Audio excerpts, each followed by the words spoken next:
Welcome back to another episode of the Joel versus Arthritis podcast, or the Chronic Pain Club if you're watching us live on Twitch, where we do this at twitch.tv/Joel versus Arthritis if you want to get involved with the conversation live.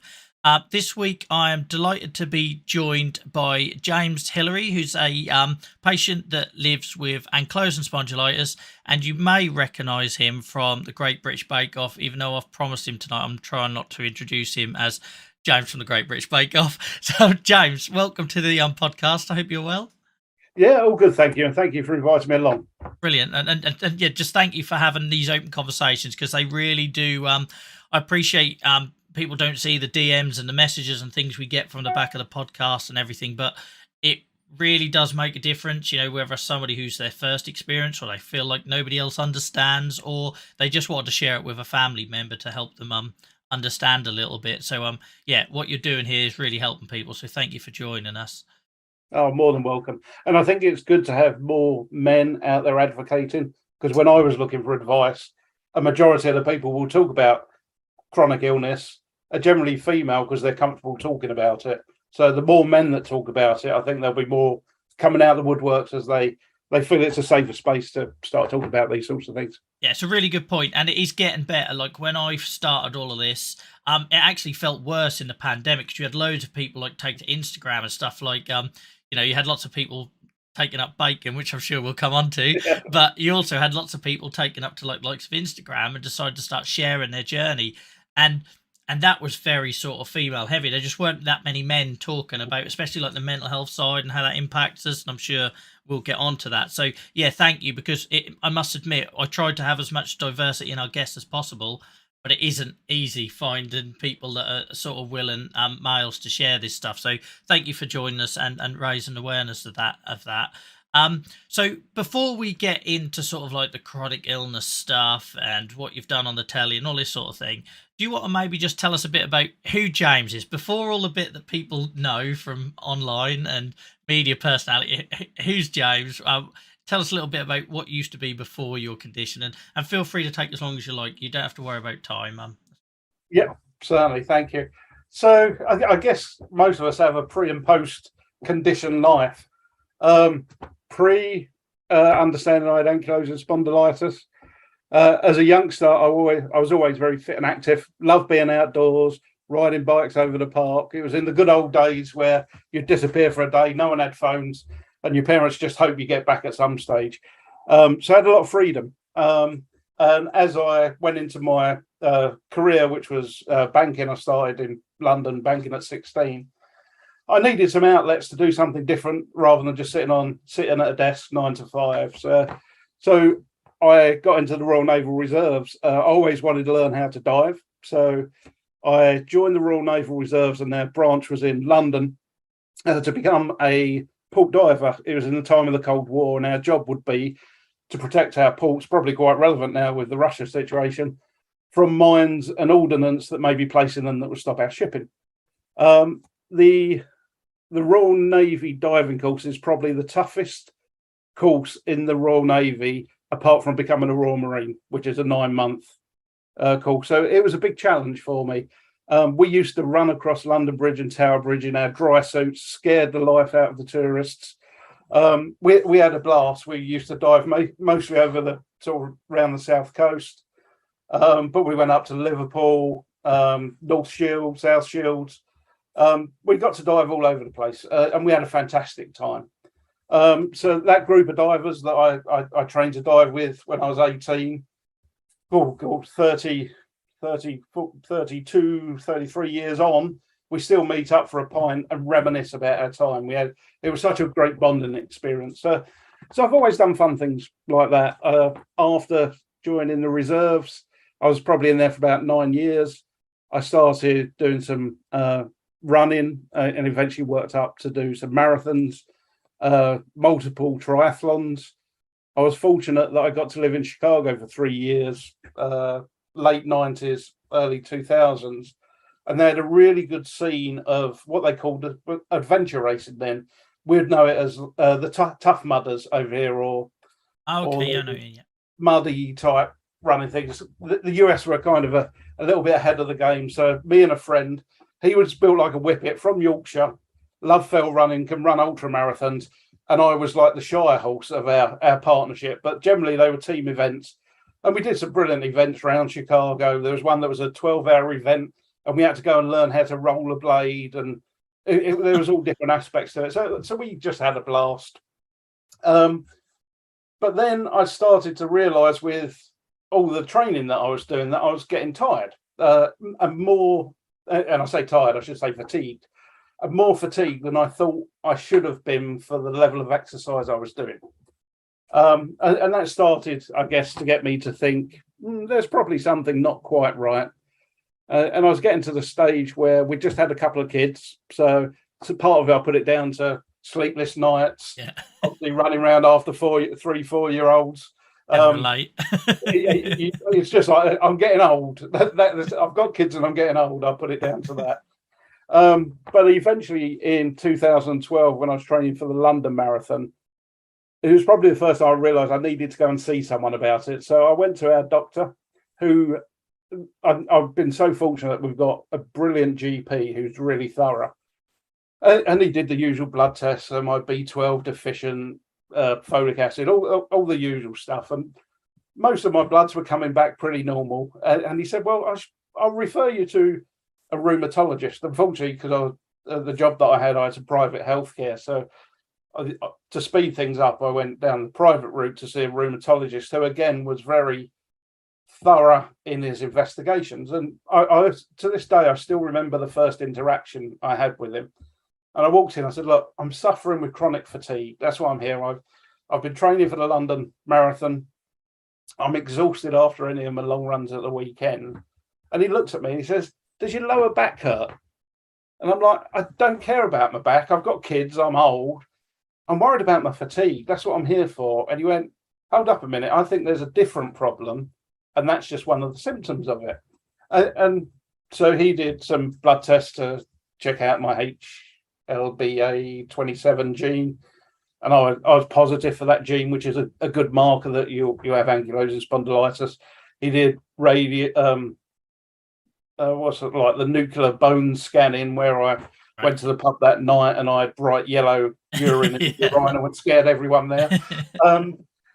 And then did some MRIs, and he could see that there were some Romamus lesions, shiny corners of the lower spine, and inflammation in the SI joints. And he turned around and said, well, your fatigue is because you've got ankylosing spondylitis. And because I'd obviously been holding this in for a long time before I got the bravery to go to a doctor's, I was kind of relieved that I had a name for what's wrong with me, because once I've got something that I can sort of hang my hat on, I can go and try and fix it. It is generally my mentality. I'm a problem solver. People feel guilty for feeling that way, but it's a really common experience, at least knowing what you're dealing with. Yeah, exactly. And it was kind of a relief back to the mental health thing. I was worried it was just in my mind and no one would believe me. Yeah. So the rheumatologist was fantastic. If you've ever been through private healthcare, the second you're diagnosed with a long-term condition, you're pushed straight back to primary care through the NHS, which I totally get. Yeah. Fortunately, at the time, the rheumatologist that saw me privately was also a local rheumatologist who he moved me just to his NHS book, so I had continuity of a rheumatologist. Within probably, so we started through the starting drugs for someone with AS, which is non-steroidal anti-inflammatories, painkillers, start slowly, and then we worked up through methotrexate, sulfasalazine, and I'm now on biologics, which was a long journey from 2012 to now to get onto biologics, which are and were life-changing for me. I think I've put it that bravely. But sadly, the rheumatologist I had retired.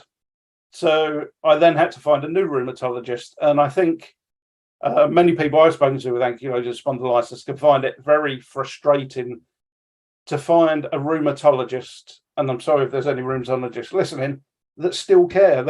The older rheumatologists, you could see they've been beaten down by the system, and they just had their standard playbook that they would put you through. Yeah.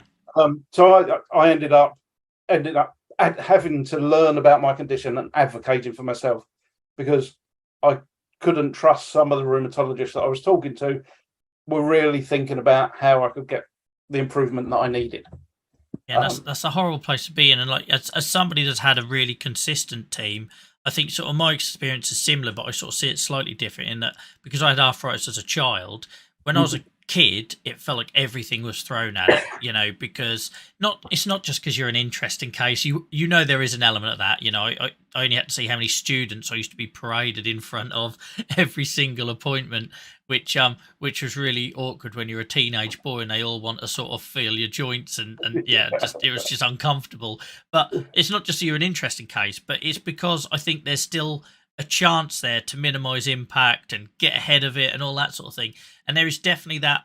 Well, like I say, I experience it slightly differently, but when you then get into adulthood, you kind of get to that point where, okay, it's just a management game now. It's a case of, you know, we've got to try and keep a lid on it as much as we can.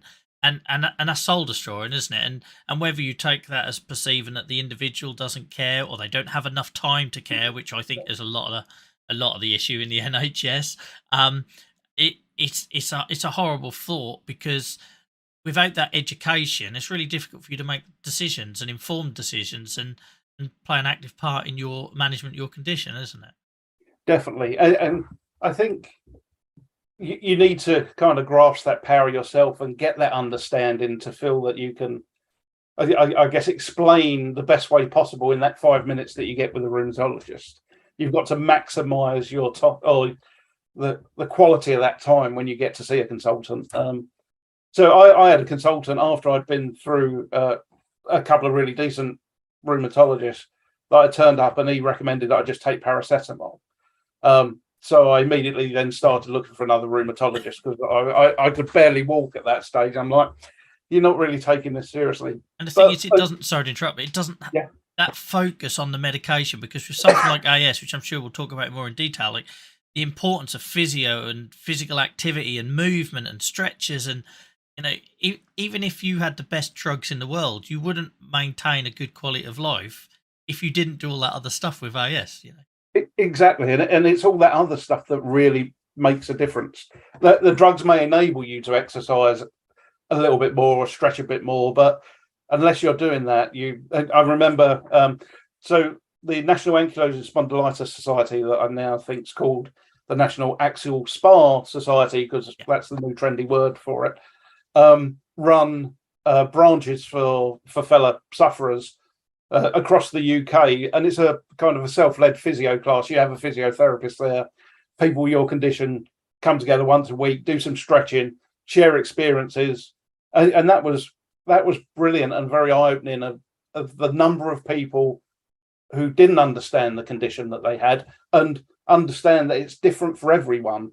Just because we've all got this same name, we're all in different phases of it, have different challenges with our disabilities. But there was one physio there, Aberdeen, who was fantastic. And I asked him in the first few weeks, I said, when will the pain stop?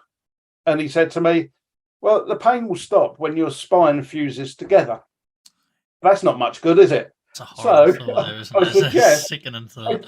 Yeah, it is. But and then he went on to say, just like, if you think of it like a frost on an autumn night, and you see a puddle outside and it's got a little crinkling of ice on the top, if you go out and stamp on that in the morning, it will still be water at night. If you leave it, it's just going to freeze thicker and thicker and thicker.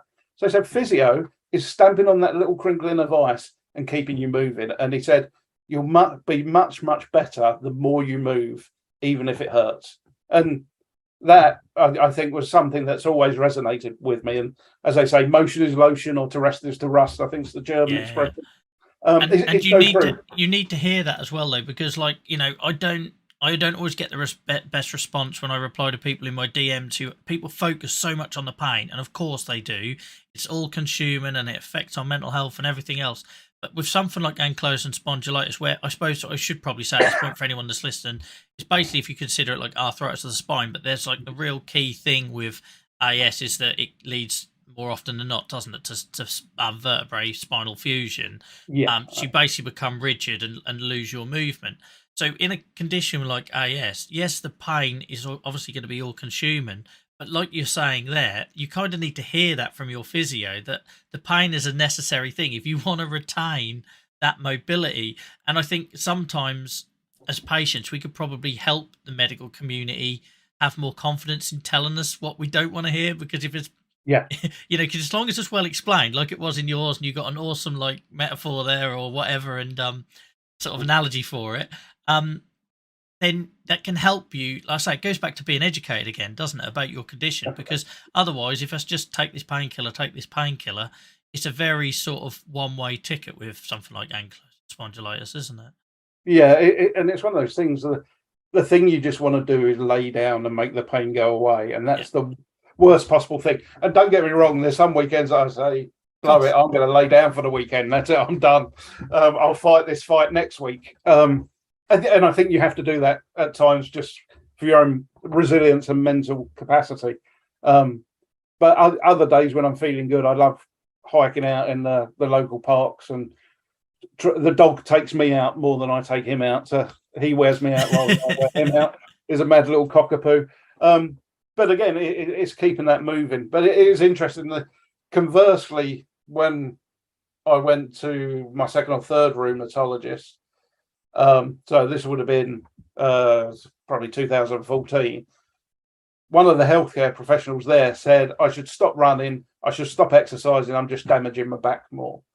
And I think that was the worst advice I was ever given. Luckily, the physio that I was talking about, who gave me the nice analogy about the frost, I met after, and he said, "No, that's a load of rubbish. Get moving. It's a listen to your body, do what you can when you can, but don't stop, because Yeah. you'll never start again."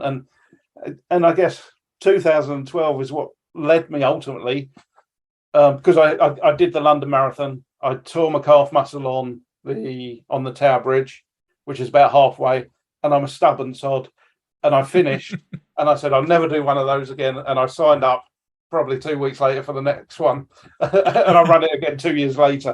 That But mindset is powerful, though, isn't it? Knowing that this could be the last time I could do it, and having that sort of sense of reality of your condition. Because my rheumatoid, we said before we went live, I spent a lot of my teenage years and years in my 20s thinking I had AS. Turned out to be psoriatic sort of arthritis.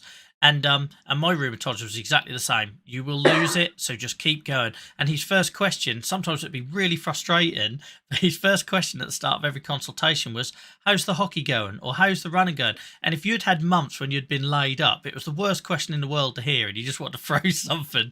But I know, as an older person now and a lot more life experience and everything, I know why he asked that, because he's basically saying, "I'm green lighting you to push yourself as much as you can do, because there will come a time when you can't." And that's a hard thing to get your head around. But do you not find, like with that marathon, that like if you're already stubborn, it's only going to make you more stubborn, I think, having something like that. exactly, yeah. And stubbornness gets people a long way. It's not on 2014 when I did the London Marathon. I wasn't particularly fit, but again, my stubbornness got me round, not my athletic capability. But it was again worth doing. Sadly, I was meant to be. I've actually got a place in the London Marathon this weekend, Okay. but I won't be able to run it, and I've had to cancel it. But the last 9, 12 months has been quite horrendous for pain, because whilst I got all of, I'll step back a little bit and I'll get to why I won't be running. So after my paracetamol scenario with a rheumatologist, I talked to the guys at the NAS group, say, look, who's got a really good physio and sorry, not physio, rheumatologist and physio team that you can recommend? Because I'm fed up with just picking one out of the GP's list. I need someone who actually understands it. And one of the ladies that I used to train with said, "Oh, Whipps Cross Hospital in the East End of London has got a brilliant team. They're very forward thinking." So I asked my doctor to switch me to them. I was probably at one of my lowest points when I got to see the team at Whipps Cross. And you first speak to a rheumatologist. Sorry, not a rheumatologist, a physiotherapist before you even get to talk to the rheumatologist. And I was basically I broke down in tears. I'll admit it. I knew what I had. I knew there were drugs out there that would help me, but the experiences I'd had with other rheumatologists had left me really frustrated and kind of feeling abandoned. And I just literally said, look, I'm at my wit's end now. I'm in so much pain. I really don't know what to do.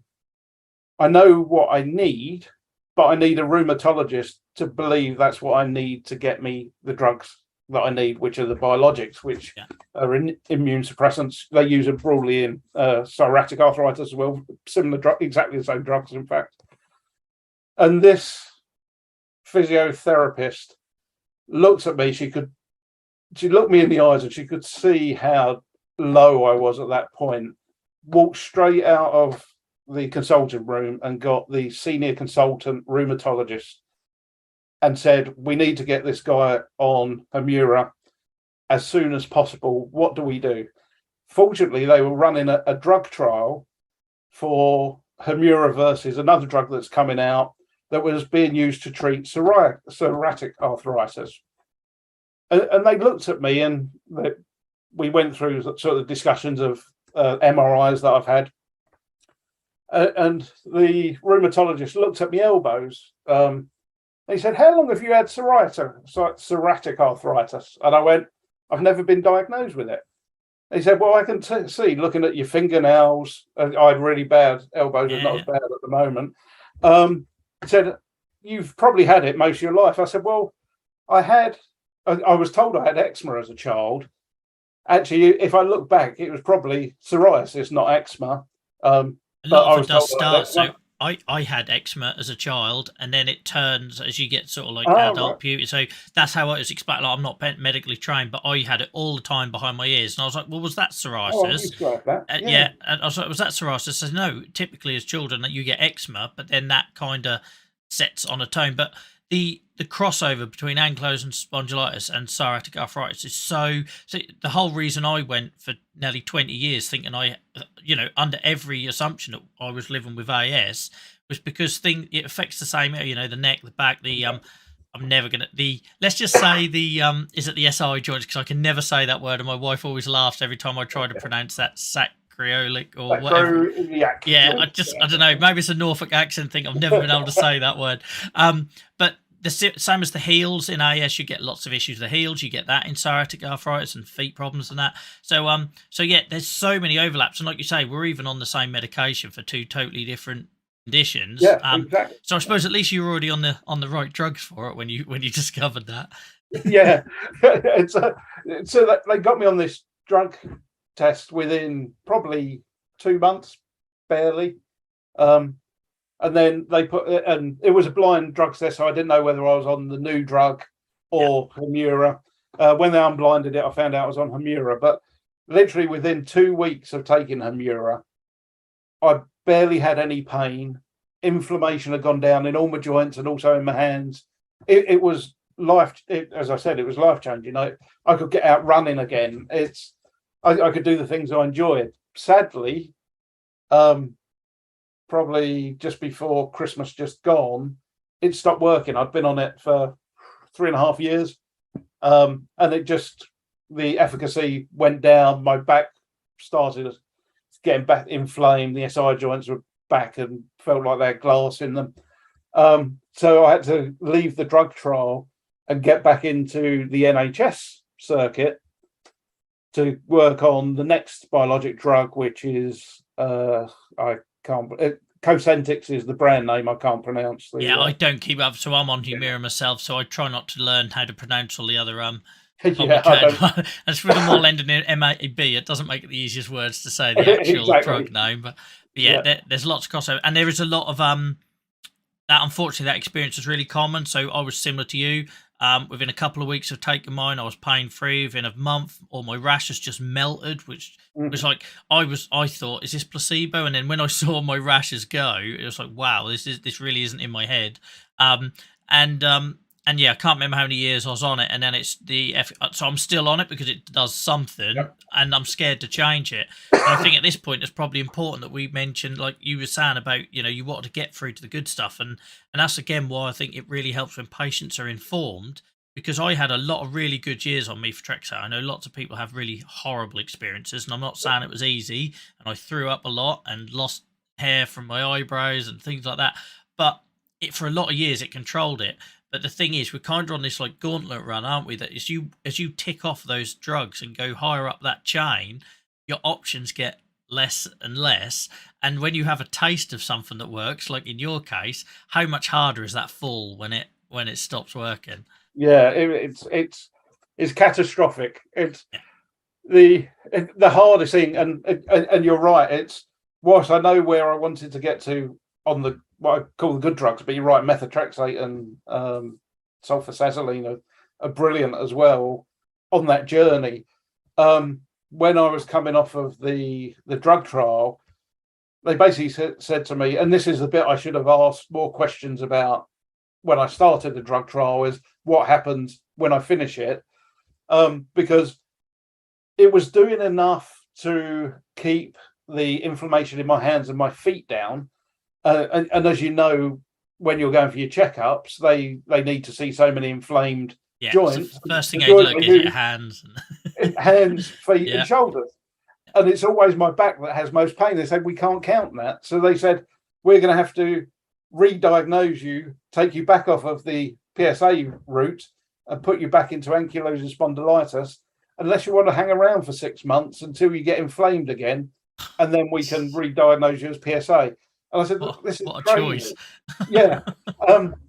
But the scary thing is they said, if you wait 6 months and you're on PSA, you still have 4 other drugs that we can prescribe to you if Cosentyx doesn't work. On AS, because there's not as many drugs approved for it at the moment. There'll be more coming. I'm on the last drug now, and back to what you were saying is we want to get to the end goal, but my ultimate fear now is if this doesn't work, I haven't got a plan B. Or plan B is pain management. But the thing is, you didn't. I'm looking at very little information as an outsider, and again, I repeat, guys, I'm not medically trained or anything, and don't claim to be. But that, in order to have the best chance of success on that journey, it needs to be the whole picture. So, like when you're explaining your experience with rheumatologists and maybe not getting access to physio early enough and all that sort of stuff, them drugs only work when the whole package is working with it. So. Yeah. Burning through, like, so I've been on sulfasalazine since I was 12 and it continues to do something, and if I just took that away, biologics on its own wouldn't work for me. So even though I call it a miracle drug, on its own it's still pretty ineffective. It has to be combined with something for me. But the reason, having mine so young, we were able to do a long sort of progression through those options was because the whole package was there. So when people like yourself have that negative experience where either the rheumatologist isn't invested, they're saying take paracetamol, and you're not looking at hydrotherapy and physiotherapy and being educated about the importance of exercise and that, then of course people burn through those. And I think in the UK you have to have like active signs of disease in 2 or more joints and all that jazz. Well, it's not going to take long to get to that point to access biologics if you haven't been well supported earlier in the process. And it just worries me. Are we just bottling up a bigger issue for 20, 30 years down the line when all of us are much older, and we're just hoping new things come along, aren't we? Yeah, definitely. And it's interesting. So hydrotherapy, I found fantastic. The warmth of the pool being supported, but the number of pools that have been closed and the number of pools that have been closed through lockdown, as I would say, as some hospitals using it as an opportunity to get rid of something that cost them a lot of money. Definitely with a hospital that I've been at previously, Basildon. The availability of that care is so limited now. Yeah, and it's only going to get worse with, you think Yeah. of the energy bills and stuff. But so Yeah. that was by far my most horrible experience. So when I was a kid, and I was diagnosed officially with AS at 14, diagnosed with PSA in its place when I was in my mid-20s. But hydro was like essential, and I'm not saying it was perfect, because back then I used to have to get into the pool with pensioners, which looking back as a kid, that probably wasn't appropriate, but it had this real impact. And they used to admit me to the ward, and for a week, every day I'd go in the pool, and I would come out of there 2 weeks out of hospital, 2 weeks later or whatever, feeling 10 times better. And then as soon as my diagnosis changed, I remember ringing up and saying, "Can I get access to hydro?" So no, it's just for AS patients, and I get why you have to prioritise it, but it's like, but I've got a track record of this therapy working. Why would you give that up just because a label has changed? I don't, I don't get it. But yeah, it's across the board. Access to hydrotherapy is just impossible, isn't it? Yeah, definitely. And it's interesting, the labels that we get given, but PSA and AS are kissing cousins. Yeah, And a lot of people have both. yeah, you really do. So we should be allowed to have multiple personalities in our ailments and get all the treatment that we need that is beneficial to us. And especially since the discovery you mentioned earlier, the I'm never going to remember, HLA-27 gene, whatever it is. I did write it down. HLA-B27. I missed out one letter. I nearly got it. Since that was discovered, because I remember, like, as soon as that blood test was available and they'd done it, it's, "Oh, you're negative," and it, like, AS got chucked out. That's not the case for everyone. I know they can hang a lot on that gene being present in that test, but there are plenty of people that have got AS with that negative, and that sort of thing worries me. You know what I mean? Because I got told recently I got the start of what looks like fusion in my neck, and I thought to myself, how ironic would it be that 20 years later AS is present after going through that merry-go. But yeah, it's great that they got more of a definitive test for something like AS. But we're also got to remember there are plenty of people out there with rheumatoid arthritis that don't show inflammation markers in their bloods, and that sort of thing, isn't it? And that was one of the challenges I had. My inflammation markers were really low, even when I was at my most pain. So they were high enough to notice that there was something wrong, but they weren't off the charts like some people are. And that also makes it harder when you're trying to get a clear diagnosis.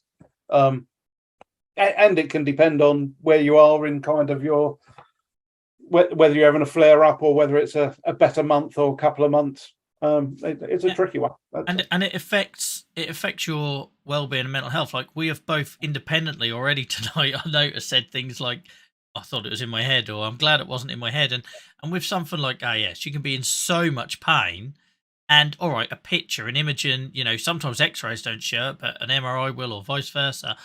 You can be in absolutely crippling pain. I was in a wheelchair as a kid, and I had nothing to show for it. My joints didn't flare, my blood tests looked fine, and people don't understand the pressure that then puts on you and how you perceive your condition. And I'd probably argue, I might be wrong, but I'd probably argue it's worse for men as well, because we're seeing, society and things wants us to be strong and swallow our issues and be the cornerstone of the family and so much pressure when you haven't got something like. I actually welcome a psoriasis outbreak these days because I can point to it and say that's what's going on inside.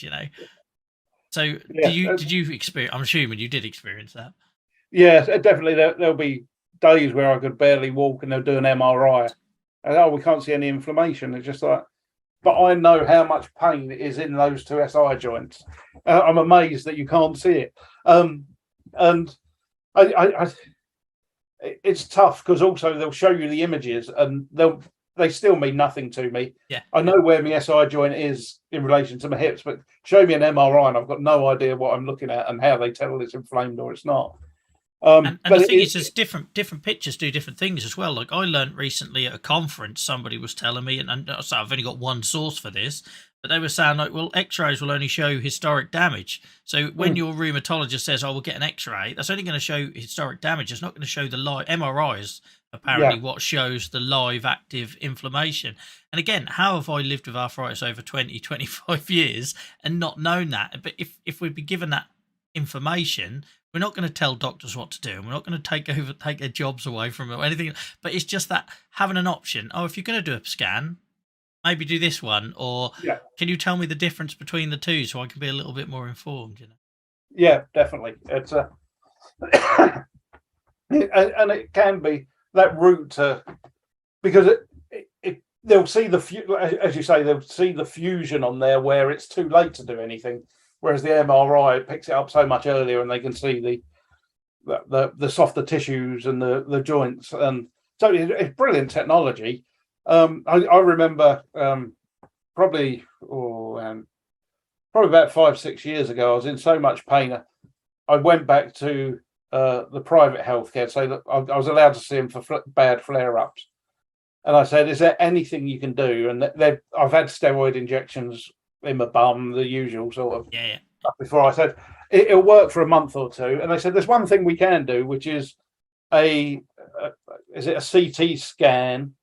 And what they do is they put the needles right into the joints under CT scan, so they can get exactly where the inflammation is. That sounds pleasant. They didn't tell me how painful it was, quite rightly, because I would run a million miles. Just the injections to numb me before they put the steroids in, I nearly hit the ceiling. And when the nurse holds both your hands, you know you're in for a fright. My wife has had a front row seat of me having my knees injected, and knows how much I struggle with that. Ever since I was a kid, it's always been super painful. I have to have a pillow to bite down on and everything. And you're trying to remind yourself that this is for the sort of the greater good. And like for anyone who's had a depot steroid, like in the backside, like you, like everyone knows how awesome that is. For a month, you feel like you can run a marathon. And I understand there's long-term effects again, but it goes back to that biologics thing you were saying, where like the more well controlled it is, the harder the fall when these things stop working. And I've almost got to that place now where I'd rather just have a constant. If I'm in just like, medium pain all the while, I can manage that. It's the peaks and troughs of something like AS that people don't understand. Like, do you want to maybe explain a little bit about like what's it like? Because AS, you get like lots of stiffness, don't you, when you wake and things like that. And how different can 2 of your days be, and what that looks like? Yeah, so they can be night and day. So that, as I said, the last 9 months has been hellish for me. So it will probably take me half hour in the morning just to kind of roll myself out of bed, because like my whole spine and my hips seize up. So I need to stretch a bit just to get myself going. The worst thing, and this sounds really daft, is putting on my pants. I can put one leg in, fine. It's lifting that second leg in, barely half a centimetre off the floor, just to flip your foot through the hole. And I'd scream out in pain. It was just a little movement in my hip joint that just like would kill me every morning. So my experience of ankylosing spondylitis is a majority of the pain is in the SI joint, which is, if you think of the butterfly of the hips, it's that triangular bone that joins your spine to the hips. And then in the lumbar spine, so the bottom two, so L5 and L4, are really tender and sore. I do get inflammation in my hands and my shoulders, and ankylosing spondylitis can affect anywhere where tendon touches bone. So it can even affect your eyes where tendons attach. But generally it's through the spine. And once the drugs stop working, it becomes incredibly painful to do anything for any period of time. So sitting down for more than half an hour in an office chair, I'll be in agony. So I'll go and lay on the floor, stretch my back out. Then after half hour, that's painful. So I'll move around. Generally, moving's the best thing, even if I'm just walking kind of backwards and forwards. So every day is a struggle just to kind of keep myself down, as you're saying, to an acceptable level of pain. And that may be a 5 or 6 on the scale. And I can live with that. And most people go, really? And it's just like, yeah, because I'm hitting the 9s. And I always put a 10 as I had kidney stones last year. And I had 3 shots of morphine and it didn't touch the pain. So I now can't say I'm in a 10 with AS. I've downgraded it to a 9 on a bad day.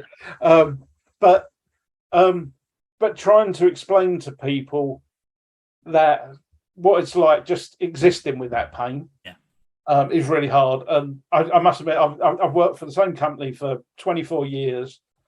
Last year before Christmas was probably the first time I really opened up to my boss and said, look, this is what's going on. Fortunately, I've been in really good health and I've never really had any sick time off in the 23 previous years.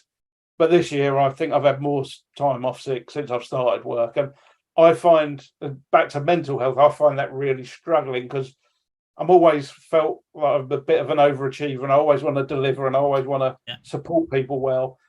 And having to stop and admit that I can't do everything that I think I can in my brain was really hard on me this year. And I think that really hit my mental health. And I probably don't speak about it enough to my family when it's impacting me, because again, we have to man up, be that rock. My kids are now 17 and 12. I still want to take them to tennis. I stupidly, when we was in Spain on holiday in May, wanted to go my eldest son wanted to go jet skiing. Yeah. I knew that was the worst decision I could make this year or probably this decade. And I'm like, sod it. I'm going to cram in the painkillers and I'm going to go and enjoy myself for a day. I'll pay for it for 2 days after. But you still want to do things, and it's become so frustrating personally.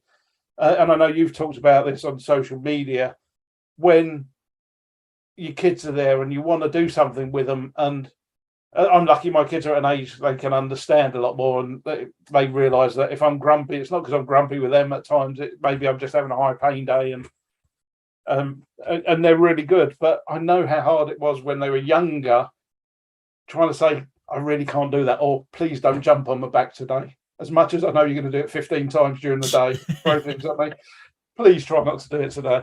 And it is soul destroying, and nobody treats that. Everyone's focusing on the pain, and I'm the same. When I have to call in sick for work, it destroys me far more than the pain does. But I know I physically aren't going to get through the day, even if I'm sitting at the desk, and that it's like a second illness I then experience, that second punch to the guts, like of how useless I feel, and I'm not contributing, I'm letting people down, and nobody treats that. And I was similar to you with, like, a couple of months back, my son wanted to run. We were on a new estate, and there's this bit where they're building, and I'm not advocating that you take your kids to building sites. I never realised how that sounded, but a space where we could just run around without any traffic.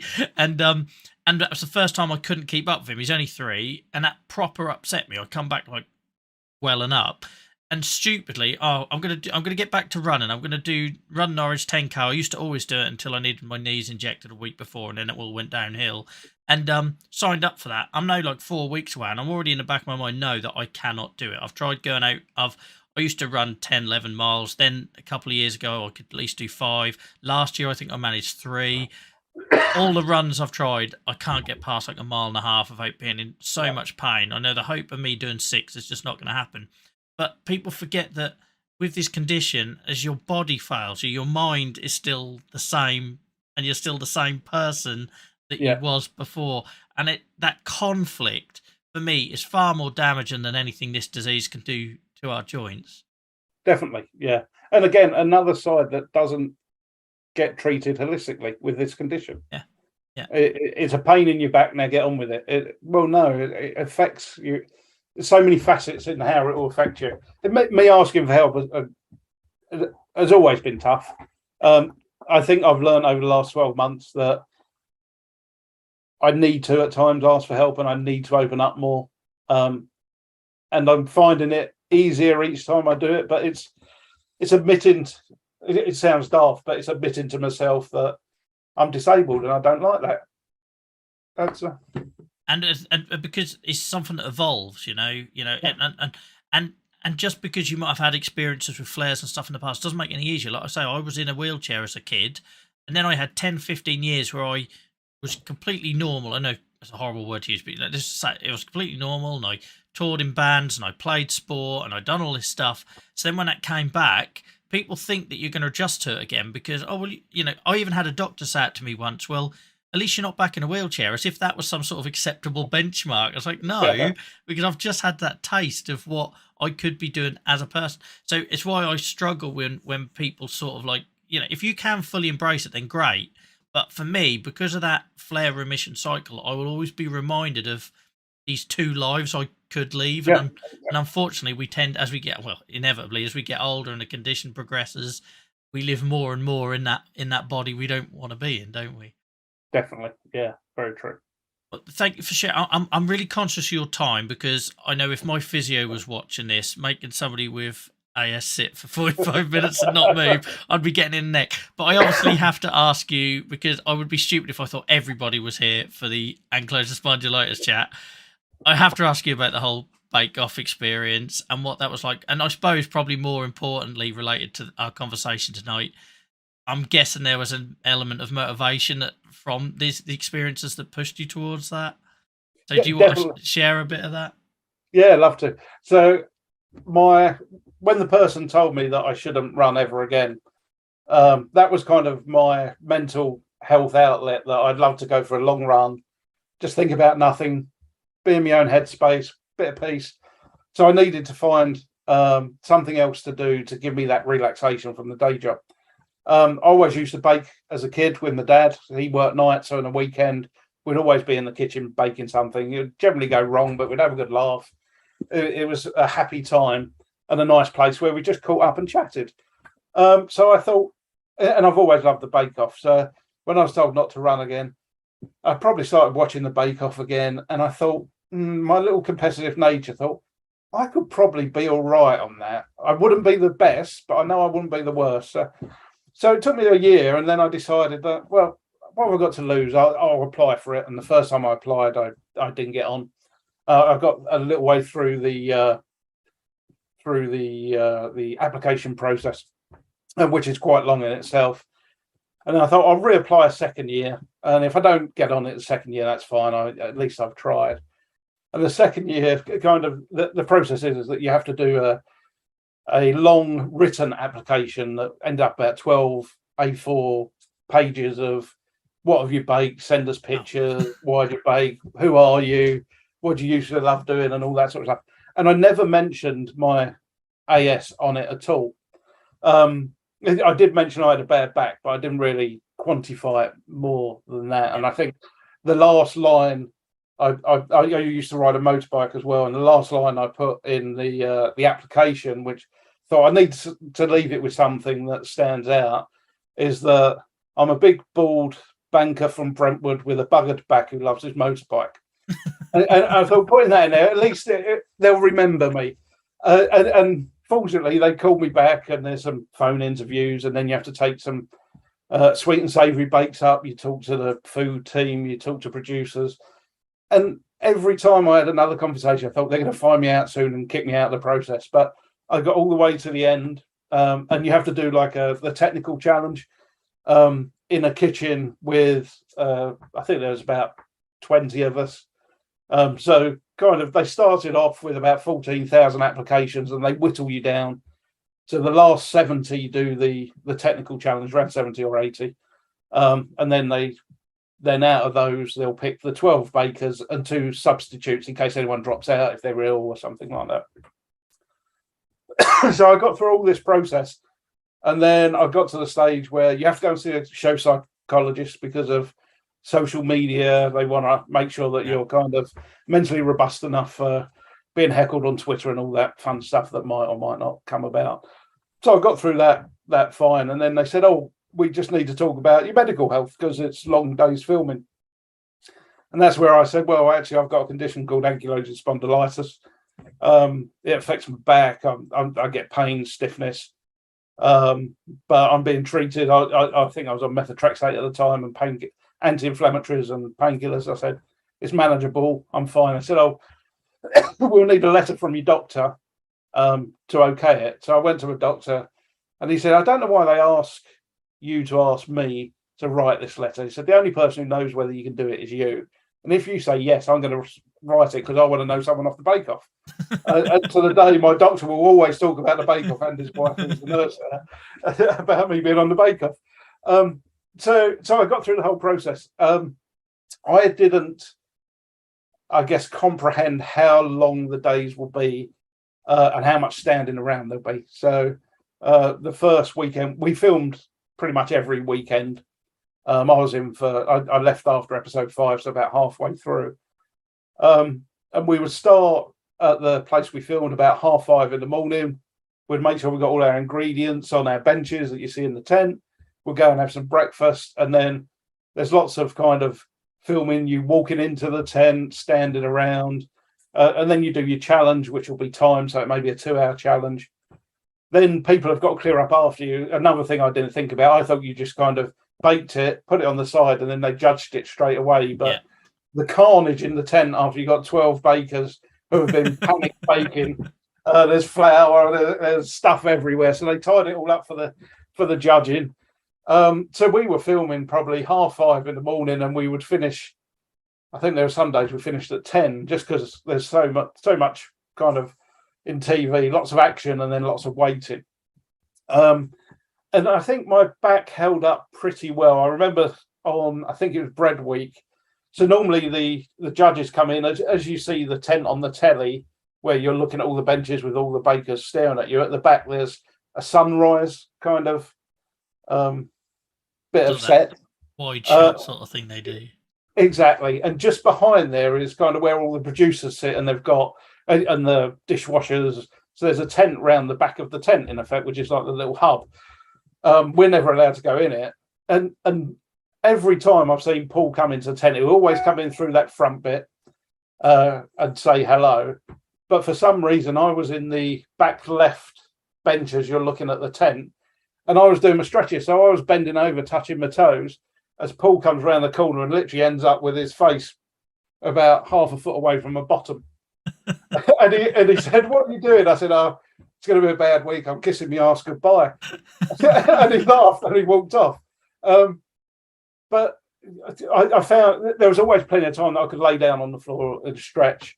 But what was lovely is like every morning that we filmed, Sandy Toksvik will come in. So it was the first year it went to Channel 4. So there was Sandy and Noel as the presenters, and then Prue and Paul come in. Paul is actually a really nice guy and really cares about sharing his baking knowledge, and he is kind of generous with his time. Prue scared the bejesus out of me. I don't think she liked me. And she had that kind of right combination of being South African and a grandma that would just tell you exactly as it is, whether you're going to like it or not. So they edited her quite well, that she didn't sound as mean as some of the things she come out with. But again, an incredible talent, and was saying it from the right place, in that she wanted you to understand why it could be better or why it's good. But Sandy will come in. She was filming QI, and I've loved Sandy since she did, what was it, number 54 that she filmed in Maidstone as like a kids program when Tiswas was out. And we always used to have a chat. She'd come up, she'd give you a big hug, and she was just a really nice, genuine person, and she settled your nerves. So she was really good fun. The challenge is, the technical was always fun, because you've got no idea what it is, but you all meet in the bar on a Friday night, and you generally film your signature and your the technical on the Saturday, and then the showstopper on Sunday. So Friday night, all the bakers are like in the bar trying to guess what the technical could be. And I think in our season, we probably guessed it 7 out of 10 times right. It doesn't help you because you've got no books. Like pudding week, it was one of those chocolate melting puddings. But the experience was phenomenal. It was stressful. Obviously, you can't tell anyone, so you go through the application process. I pushed the button on New Year's Eve. I knew I was on the show probably April time. Then you start getting the briefs, so you know what each episode is going to be, so you can start thinking about what you're going to bake. Yeah. Up to about May time, and I think we started filming late May, early June. But all through this time, you couldn't tell anyone. There was only one person. My boss at work knew. My wife knew. The kids were under NDAs, which was ridiculous because there was about 4. I'm not sure how that would hold up. Don't go telling anyone at nursery. Yeah, exactly. So you become this kind of secretive baker. I was obviously, as you film from May then through to, I think we finished in, last one was in August, where they do the garden party where everyone goes back. So you're filming all through that period, and I'm away every weekend basically for 5-6 weekends. And I'm thinking, what are the neighbours thinking? Every weekend I pack my bags and I go away. And then it's like, because we've got friends who live across the road, it's like, what do I say? And I said, the best thing to say is just, we're going through a bit of a troubled patch. They won't ask you anything else. That's true. They ain't going to ask any follow-up questions. Exactly, yeah. Very Make confused when you... possible. Yeah. Very confused when you return covered in flour, but yeah. Yeah, exactly, yeah. On Biscuit Week, sadly, we lost my wife's brother-in-law, so my wife's sister's husband, to prostate cancer just before we started filming. So we went to his funeral on the Friday, and I was and I had to be at the hotel Friday night. So we had to go in 2 cars. So we parked one and then joined up because I had all my baking equipment in one, and we had to leave together and then rendezvous at the kind of pick up the car at the garage that we left it at. And it was all secretive whilst we're going through a funeral. It was like the weirdest thing happening. And I had the biggest bag of kind of tins and bakeware stuff. So Anne and the kids headed home. I headed to filming. And Stacey, who was, she got trolled a lot, sadly, on the show, but she was kind of 50s Jewish mum. She was, I found her lovely, but she had a brilliant sense of humour. And she was just so kind, but it didn't really come across on the screen, which was unfortunate for her. And I think there's always going to be one, isn't there, that unfortunately attracts the worst side of the internet. Exactly. And I remember she was the first person at the hotel. I turned up with this huge bag, and the first thing she said to me is like, "Have you got a dead body in there?" and that is exactly what I needed, just to kind of break myself out of the boulder period. It's just like, you do realise I've just been to a funeral. She's like, "Oh crap, no, you did tell me that." So we went to the bar and had a few G&Ts and had a good laugh about it, but it kind of broke the ice. But it was a phenomenal time. And then I was fortunate to get asked back to do the Christmas special. Yeah. And that was bizarre because that was filmed at Pinewood in July in a heat wave with snow. They've sprayed snow all over the ground. Christmas trees. We had to wear like Christmas shirts and Christmas jumpers. And we were like dripping with sweat, trying to pretend we're cold. And that was nice because it didn't feel like a competition. Yeah, I imagine that felt more like a social event. Exactly. And I'm a bit of a James Bond geek, and where they film it is in the James Bond. I was going to say, that's the only reason I know that I know of Pinewood is because that's where it's filmed, but I don't know it for anything else. Yeah, so we got to look at the mansion that was in, what's the one with Oddjob where he throws his hat and they're playing golf? I think it's Goldfinger or one of those. Right. So we saw the mansions that they were creeping around. They were building the puppets for the Jurassic Park that was just coming out now in a hut that was just opposite the tent. So when they all went home, we all like snuck over and was looking through the holes in the windows to see what they were building, which was phenomenal. I think they've done Tomb Raider there as well. So it was just lovely to geek out a bit. And again, I think we had Tom Allen there as a presenter because Noel had just had I think his second baby, and Matt as the other presenter. Yeah, and he was lovely as well. Yeah, and Matt Lucas always comes across as a really nice chap. But one thing I feel like I've got around, and guys, this is clearly going to be, this bit is going to be like an extra for the podcast, I think. So feel free to bring questions at this point. And sorry to ask you to do this, James. If you need to get going, please do, because we've done the important conversation. Every time I watch Bake Off, it infuriates me when you get somebody who's really struggling and the words that come out their mouth that just stagger me every single time is, "I never tried this before." Like, is it because just the timing is so tight between weekends, or is that not an excuse? Because I never understand why people would put themselves through that when they've not tried something before. Yeah, so the technicals, obviously, you've got no idea. Yeah. The thing that winds me up, though, is that at some stage there'll be choux pastry on the show. It's through one of the things. And the amount of people go, "I've never made choux pastry before." It's just like, oh, come on, you watch the programme. There's always choux pastry. But you do get to a stage where, so you get two episodes worth of briefs they say every 2 weeks, but in effect, they're sending you briefs every week. It's just that you have to respond to them in 2 weeks' time, if that makes sense. And you've got about probably 4 to 6 weeks between that period where you've been picked and you start filming. So you have to develop your recipes. They have to be unique. So it takes a little bit of time to work out what you want to bake. Yeah. And then you need to practice it. And we were filming every weekend. So you get a little bit. So probably episodes 1 through 4 or 5, the first 1, 2, and 3, you probably tested really well. Yeah. When you get to 4 and 5, you probably made it once.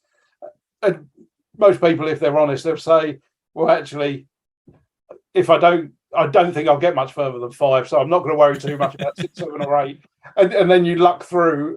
So there is. It does get harder the further you get through, and you don't know the final showstopper or signature until a couple of weeks before, so you don't get a lot of time for that either. Yeah, so it is. It'll give people benefit. I assume just like if you're working in between and filming every weekend, that must become a bit of a runaway train. But you'd see people on like week 2 or 3, like, haven't really tried this or prepared it, and I think really, yeah.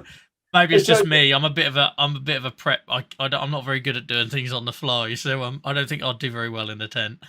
And I think again, it depends. For me, the lockdown approach of filming it, which is similar to the way they film the US version of Bake Off, is that you're all in a hotel or wherever they're going to film it. Excuse me. And you're there for a couple of weeks to film so many episodes. Yeah. So you get a day or two's filming, then a day or two's baking. But you're there 100% of the time.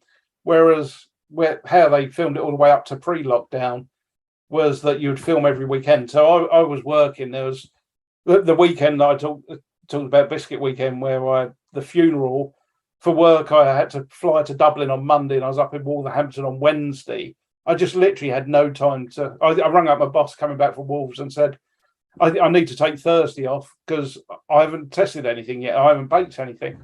And I went home and I baked what I wanted to do, and we was doing biscuit board games. I made Cop It. And I made it, got halfway through it, all failed. I threw it in the bin. I had the right up and said, I'm going home this week. I can't do it. And actually in the tent, it all turned around. I had a brainwave of how to do it literally on whilst I was building it that worked. And I was just fortunate. But there'll be some people who either don't have or retired. So Flo was retired, so she had plenty of time to practice. Katie, the Scouse lass, she worked in health and safety. And I remember her coming in one week saying, it's been a terrible week. I've been investigating a health and safety thing. Someone lost their arm in like a printing press or something like that. Wow. I thought, if my week was bad, your week was terrible. Yeah. And people were like studying for MBAs. And it's really kind of tricky for some people to get the testing in. Other people had more time, but maybe didn't have the money because you only get a certain amount of. I must admit that was another sort of question we've had when we've watched it. It's like, how can you afford to actually practice a lot of those? Because unless you actually get a budget or anything, that's an expensive hobby at the best of times. Yeah. Yeah, they do give a budget for testing for every 3 episodes, and it probably allows you to do 2 or 3 attempts at it, I'd say, roughly on average. But it can be tough, and if people haven't got a lot of money, they could be waiting on the expenses to come through to do the next 3 episodes testing. It's an expensive hobby, definitely. Nowadays, you'd need to take out a mortgage, I think. Yeah. And that's before you've even turned the oven on.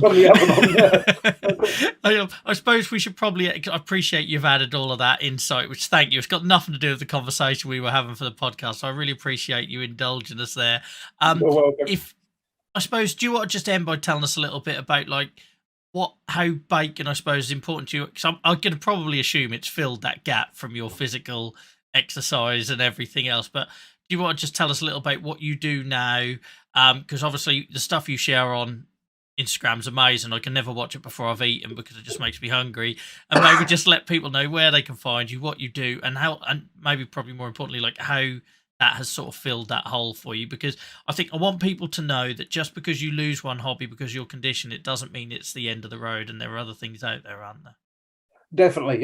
So for me, I think I touched on it earlier with my running. That was about kind of getting some headspace, and I find baking has a very good mental health aspect to it. That it's very mindful. Kneading dough is just so relaxing. Again, I love baking with my kids, so it's a good space to catch up with them. There's no phones around.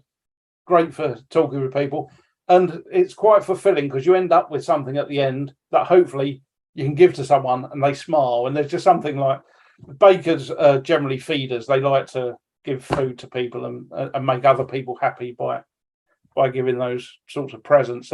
So I find it really relaxing to bake. It's my kind of place that if I just need to switch off, I'll go and bake something. I really got into bread during lockdown, especially sourdough, like a lot of people did. And I found doing things like bread and croissants, I could change the way I was baking, because with pain in your lower back, leaning over the counter can be sometimes just as painful as going for a run. So I ended up working out how I could carry on baking with a minimal amount of pain. And sourdough was perfect, because you do 5-10 minutes worth of work, and then you can go and do something else. You can stretch, and then you come back to it. So I ended up baking things that I could bake in different chunks of time and have breaks in between, so I could carry on doing it when I was having high pain days. Other days, if I was feeling better, I could just knock something out and kind of stay in the kitchen. But it's just being kind of mindful of how your body's feeling and what can you do to work around it. And baking there's so many options. It works out well for me. It's giving you that headspace again, isn't it? Like you talked Exactly. about earlier at the start, running. Definitely. Sorry, excuse me. Okay. So how can people find you and see all the awesome stuff you're making online? So I'm on Twitter and Instagram, and my handle is Cluck Muck Cook. So I should have changed that before I went on Bake Off, because then I don't have to explain it. So before Bake Off, I was on Instagram. Me and my dad have an allotment together. We had chickens. The cluck was the chickens, the muck was the allotment, and we used to cook fresh from whatever we was growing. Awesome. So that was the Cluck Muck Cook.